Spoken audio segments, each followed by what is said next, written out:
कहानी की शुरुआत होती है आज से 2000 साल पहले, जब पिकोलो नाम का एक नामिक अपने साथी ओजारू के साथ धरती पर उतर आया और उसने चारों तरफ हाहाकार मचा दिया। उन्होंने कई देशों को अपना गुलाम बना लिया था, तो उनसे निपटने के लिए कुछ मॉन्क्स ने मिलकर माफुबा नाम की टेक्निक से पिकोलो को एक लोटे में कैद कर दिया। इसके बाद इस लोटे को धरती के नीचे बिल्कुल कोर के पास छुपा दिया गया। इसके बाद हम साल 2018 में पहुंचते हैं, जहां गोकू नाम का एक लड़का अपने दादा गोहान के साथ ट्रेनिंग कर रहा था। हालांकि गोकू मार्शल आर्ट्स का मास्टर था, पर फिर भी वो हर बार अपने दादा के शैडो अटैक से हार जाता। इसमें उसके दादा उस पर जबरदस्त हवा से वार करते थे, जिससे गोकू उड़ता हुआ सब्जियों से जा टकराया। खैर फिर गोहान ने गोकू को उठाया और उसे भी ऐसे ही हवा की ऊर्जा पैदा करनी सिखाई, मगर गोकू अपनी हवा से सिर्फ पत्ते हिलाने में कामयाब रहा। खैर ट्रेनिंग के बाद गोहान ग्रीन हाउस में गया, जहां उसने गोकू को उसके 18वें जन्मदिन का तोहफा दिया। जब गोकू ने तोहफा खोला तो उसने देखा कि एक ऑरेंज बॉल थी।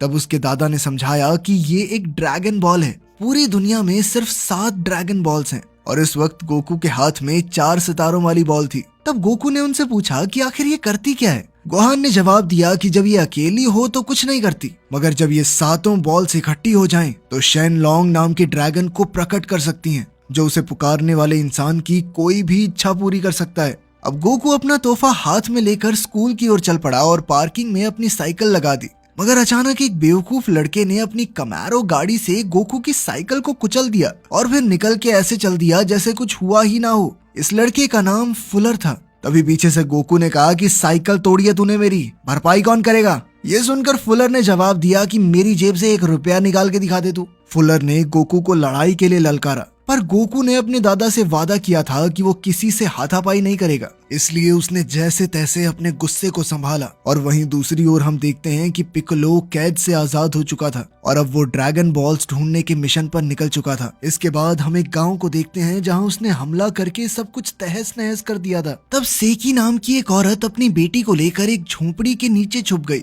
उसी समय पिकोलो की खास साथी माई ने वहां घूमते हुए सेकी की बेटी को देख लिया और माई ने उस बच्ची पर बंदूक तान दी। लेकिन उसी समय सेकी बाहर आ गई और उसने ड्रैगन बॉल माई के हवाले कर दी, क्योंकि वो किसी भी हाल में अपनी बच्ची की जान बचाना चाहती थी।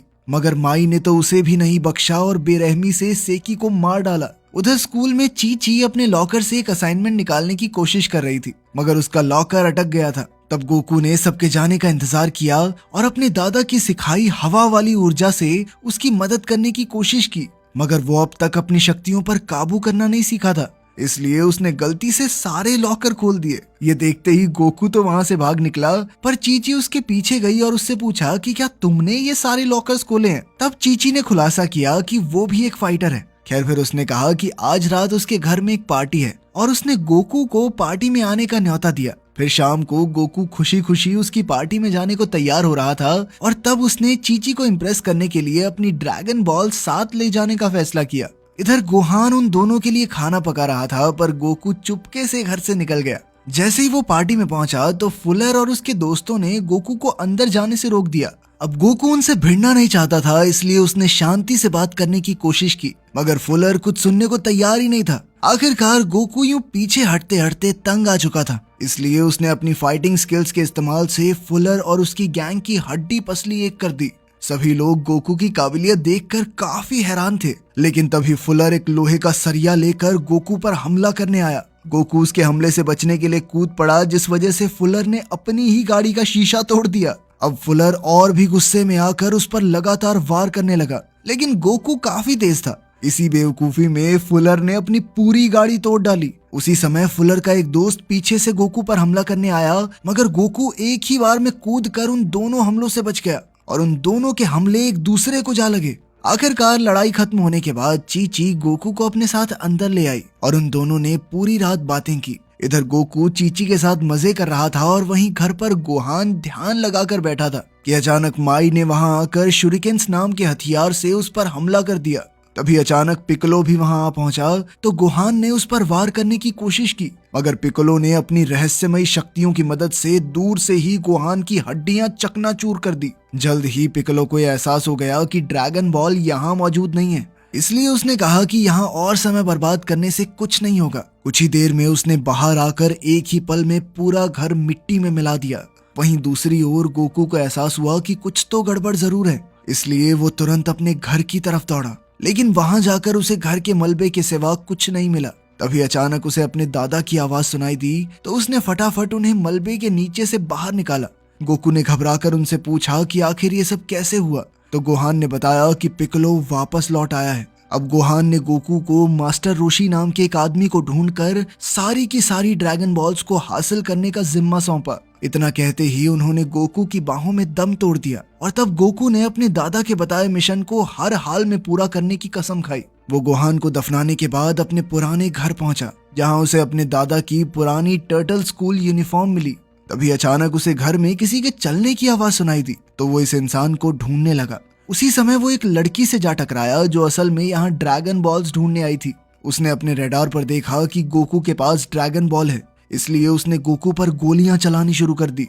वो चिल्ला चिल्ला कर कह रही थी कि उसे अपने पिता की ड्रैगन बॉल वापस चाहिए। गोकू को कुछ समझ नहीं आया और उसने कहा कि ये ड्रैगन बॉल मुझे मेरे दादा ने दी है। जब गोकू ने उसे अपनी ड्रैगन बॉल दिखाई तो उस लड़की को कुछ समझ नहीं आया, क्योंकि इस बॉल पर सिर्फ 4 सितारे थे। तब उसने बताया कि उसके पिता की बॉल पर 5 स्टार्स थे और कल रात उसे किसी ने चुरा लिया। फिर गोकू ने उसे बताया कि पूरी दुनिया में 7 ड्रैगन बॉल्स हैं और हर एक बॉल पर 1 से लेकर 7 स्टार्स में से कुछ न कुछ बना हुआ है। अब गोकू ने देखा कि इस लड़की के पास कुछ खास शक्तियां और आधुनिक टेक्नोलॉजीज थी, इसलिए उसने मास्टर रोशी को ढूंढने में उसकी मदद मांगी। गोकू ने कहा कि अगर वो उसकी मदद करेगी तो वो बाकी बॉल्स ढूंढने में उसकी मदद करेगा। पहले तो लड़की ने इससे इनकार कर दिया, पर फिर उसे एहसास हुआ कि गोकू उसके काम आ सकता है, इसलिए उसने गोकू से हाथ मिला लिया और कहा कि उसका नाम बल्मा है। खैर फिर वो दोनों बाइक पर डाउनटाउन पहुंचे, जहां उन्होंने इंटरनेट के जरिए मास्टर रोशी का पता ढूंढने की कोशिश की। कुछ देर बाद बल्मा ने कहा कि अब तक उसे कोई सुराग नहीं मिला,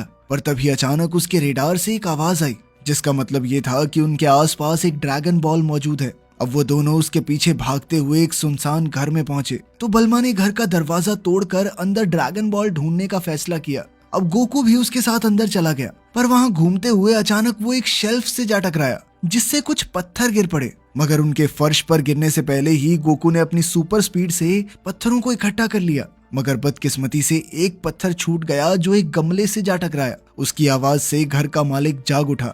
जब उसने घर में गोकू को देखा तो वो सीधा दूसरी मंजिल से गोकू के ऊपर कूद पड़ा और उसे ऐसा घूसा मारा कि वो दीवार से जा टकराया। उस आदमी ने कहा कि बिना पूछे किसी के घर में घुसने का नतीजा क्या होता है मैं तुम्हें बताता हूँ। अब उसने गोकू को बुरी तरह पीटा। आखिरकार गोकू ने अपनी स्पेशल टेक्निक से उस आदमी पर हमला करने का फैसला किया, मगर ऐन वक्त पर वो आदमी नीचे झुक गया और गोकू के वार से बल्मा दूर जा गिरी। लेकिन उसी समय इस आदमी ने इस टेक्निक को पहचान लिया और उसने गोकू से पूछा कि उसके दादाजी कैसे हैं। तब ये खुलासा होता है कि ये आदमी ही मास्टर रोशी है। वो गोकू के दादा के साथ बताए पुराने समय को याद करने लगा, पर तब गोकू ने उन्हें बताया कि उसके दादा की मौत हो चुकी है और पिक्कोलो कैद से आजाद हो गया है। ये खबर सुनकर मास्टर रोशी को मानो सांप सूंघ गया और वो तुरंत अपनी ड्रैगन बॉल ढूंढने लगा। जल्द ही गोकू को एक टेबल के नीचे ड्रैगन बॉल मिल गई। अब इस बॉल को हाथ में लेकर रोशी ने कहा कि उन्हें ग्रहण से पहले हर हालत में सारी बॉल्स ढूंढनी होंगी। फिर उसने बताया कि पिक्कोलो की हार गोकू के हाथों ही लिखी है, इसलिए उसे ये मिशन पूरा करना होगा। इसके बाद मास्टर रोशी ने कहा कि उन सबको स्टोन टेम्पल जाना होगा, जहां गोकू ट्रेनिंग करके अपनी शक्तियों को और ताकतवर बनाएगा। आखिरकार वो सब मंदिर की ओर निकल पड़े और रेगिस्तान के काफी लंबे सफर के बाद वो मंदिर में पहुंचे। वहां गोकू ने देखा कि चीची एक खिलाड़ी के साथ ट्रेनिंग कर रही थी। उसे देखते ही गोकू उससे मिलने पहुंचा तो चीची ने कहा कि तुम्हारे दादा की मौत की खबर सुनकर बहुत बुरा लगा मुझे, तुम ठीक तो हो ना? अब चीची ने उसे कुछ दिन बाद होने वाले टूर्नामेंट के लिए यहीं रुकने को कहा। कुछ देर बाद गोकू वापस मास्टर रोशी के पास गया और तभी बल्मा ने वहां आकर बताया कि उसके रेडार ने एक और बॉल का सिग्नल पकड़ लिया है। अब गोकू, मास्टर रोशी और बल्मा अगली ड्रैगन बॉल को ढूंढने के लिए रेगिस्तान से होते हुए जा रहे थे, पर गलती से वो एक क्रेटर में जा गिरे। उसी समय यामचा नाम का लड़का उनकी मदद के लिए आया, पर इसके बदले में उसने पॉड मोटरसाइकिल मांग ली।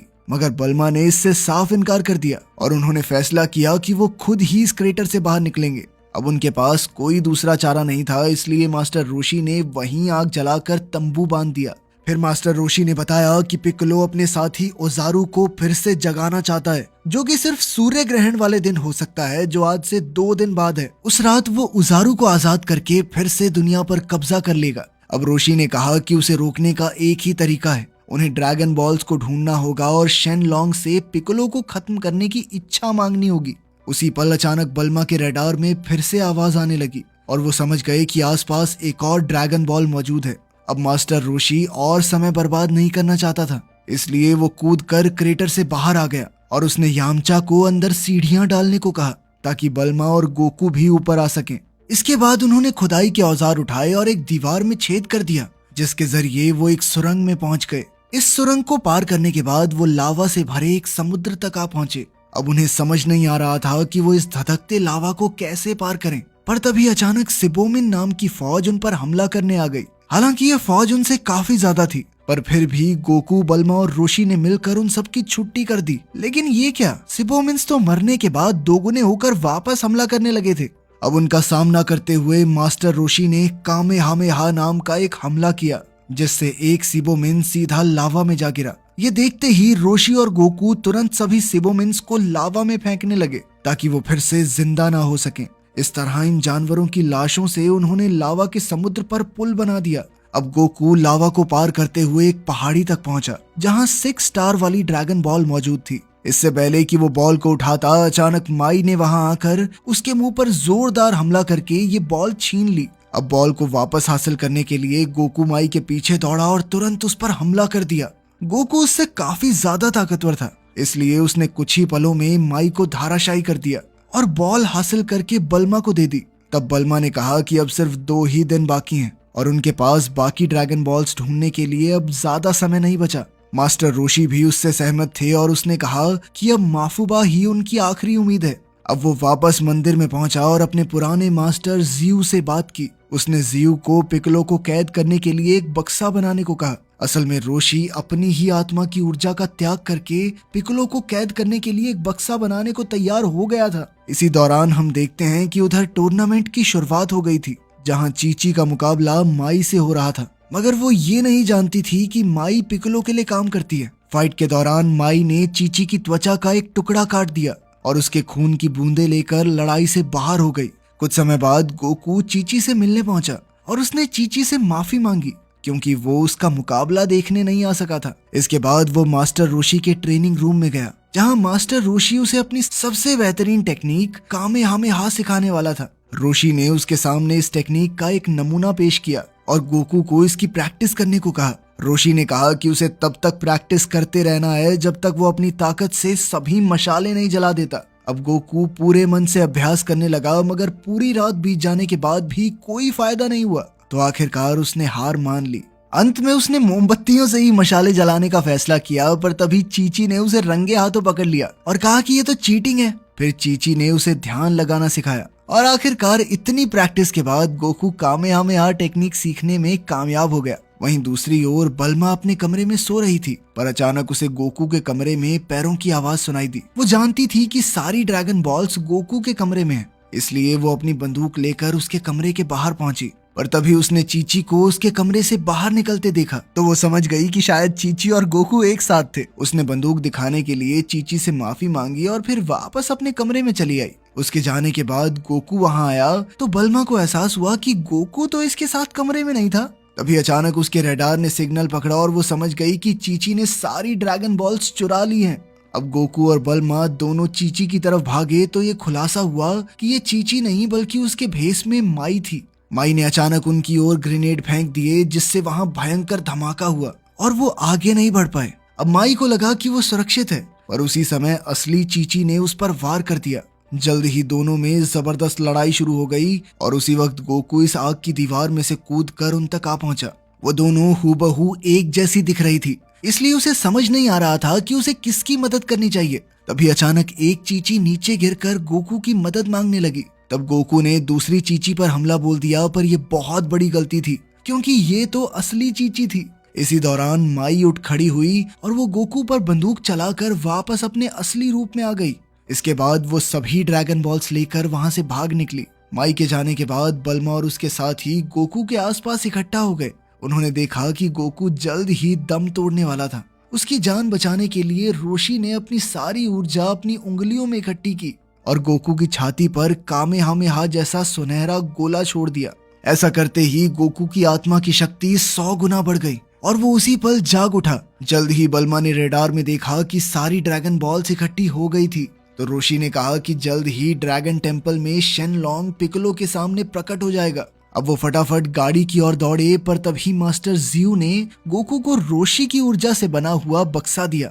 इस बक्से को हाथ में लेकर वो सब तेजी से ड्रैगन टेम्पल की ओर निकल पड़े। वहाँ हम देखते हैं कि पिक्कोलो ने 7 ड्रैगन बॉल्स एक साथ रख दी थी और ऐसा करते ही उनकी शक्तियां जागृत हो गई। उसी पल अचानक जमीन टूटने लगी और फिर जमीन से एक बड़ा सा पिलर बाहर आया। उधर गोकू अपने दादा की टर्टल यूनिफॉर्म पहने ड्रैगन टेम्पल की ओर जा रहा था। उसी समय यामचा ने उनकी गाड़ी को हवा में उड़ा दिया और वो सभी पिलर की चोटी की ओर निकल पड़े। उधर मास्टर रोशी ने ड्रैगन बॉल्स का काम रोकने के लिए कामेहामेहा को जागृत किया।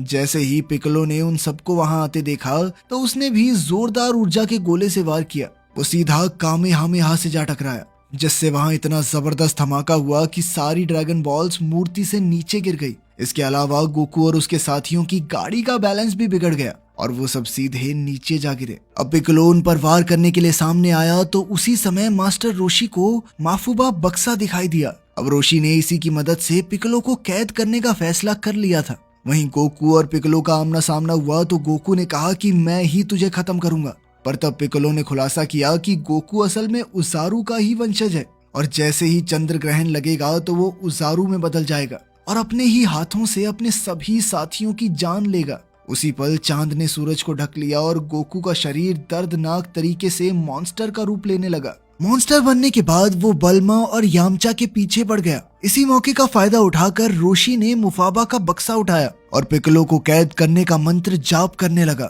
लेकिन उसी समय पिक्कोलो ने उस पर जोरदार वार कर दिया, जिससे वो जमीन पे जा गिरा। उधर गोकू के हमलों से बचने के लिए यामचा ने बल्मा को आगे जाने को कहा और वो खुद गोकू का सामना करने के लिए रुक गया। मगर जल्द ही गोकू ने उजारू का रूप लेकर यामचा को धूल चटा दी और फिर पागलों की तरह बल्मा के पीछे पड़ गया। तभी अचानक मास्टर रोशी ने उसकी टांग पकड़ ली तो गोकू ने रोशी की गर्दन जकड़ ली। रोशी ने गोकू को उसकी असलियत याद दिलाने की कोशिश की, मगर वो नाकामयाब रहा और गोकू ने उसे मौत के घाट उतार दिया। उसी समय उजारू के अंदर मौजूद गोकू की आत्मा रोशी की मौत पर फूट फूट कर रोने लगी। उसे वो सारे अच्छे पल याद आए जो उसने रोशी के साथ बिताए थे। इसी के साथ गोकू की शक्तियां काफी बढ़ गई और उसने अपना रूप बदलने से खुद को रोक लिया। जल्द ही वो अपने असली रूप में वापस आ गया। इसके बाद वो पिक्कोलो का मुकाबला करने पहुंचा तो पिक्कोलो ने उस पर आग के गोले बरसा दिए, लेकिन गोकू भी पीछे नहीं हटा और उसने हवा की ऊर्जा से पलटवार किया। जल्द ही दोनों में घमासान युद्ध शुरू हो गया और वो हवा में उड़ते हुए लड़ने लगे। उनकी शक्तियां एक दूसरे से काफी मिलती जुलती थी, इसलिए दोनों एक दूसरे पर भारी पड़ रहे थे। इधर माई ने पीछे से बल्मा के सर पर गोली चला दी, जिससे वो सुरंग में जा गिरी। जैसे तैसे बल्मा उठ खड़ी हुई और माई पर बंदूक से पलटवार करने लगी। आखिरकार उसकी गोलियां खत्म हो गई तो बल्मा ने हथियार डाल दिए और कहा कि वो सारी ड्रैगन बॉल्स माई के हवाले कर देगी। लेकिन अचानक उसने अपना सुपर पॉड खोल दिया, जिसने एक बाइक का रूप ले लिया। माई झुककर उससे टकराने से बची और एक बार फिर बल्मा पर हमला करने आई, पर तभी यामचा ने पीछे से आकर माई का काम तमाम कर दिया। वहीं दूसरी ओर पिलर की चोटी पर गोकू ने अपनी सारी शक्ति इकट्ठा करके ऊर्जा का आखिरी गोला तैयार किया। अब उसकी पूरी शक्ति इस एक हमले में समा गई और वो सीधा पिक्कोलो के वार को चीरता हुआ उसके सामने आ गया। आखिरकार उसने मास्टर रोशी के सिखाए हुए कामेहामेहा हमले से पिक्कोलो को खत्म कर दिया। अंत में पिक्कोलो के खात्मे के बाद गोकू और उसके साथी रोशी की लाश के पास आ पहुंचे। उन सब ने ड्रैगन बॉल्स की मदद से रोशी को फिर से जिंदा करने का फैसला किया। तब गोकू ने सभी ड्रैगन बॉल्स को मूर्ति के सामने रखा और ऐसा करते ही ड्रैगन शेनलॉन्ग उनके सामने प्रकट हुआ। फिर गोकू और उसके साथियों ने शेनलॉन्ग से रोशी को फिर से जिंदा करने की विश मांगी। शेनलॉन्ग ने उनकी इच्छा पूरी की और रोशी के जिंदा होते ही सारी ड्रैगन बॉल्स एक बार फिर से अलग अलग दिशाओं में बहुत दूर जा गिरी। तो आपको ड्रैगन बॉल जी की अजीबोगरीब मूवी कैसी लगी कमेंट्स में जरूर बताना। मिलते हैं अगली वीडियो में।